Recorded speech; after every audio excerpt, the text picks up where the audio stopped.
cup of chrysanthemum tea, and I'm ready to open my mail.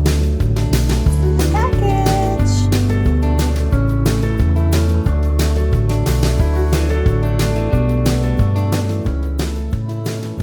Hey guys, welcome to this Mailbox Minute. It is Monday and it is time for fun. So let's crack into this and open it up.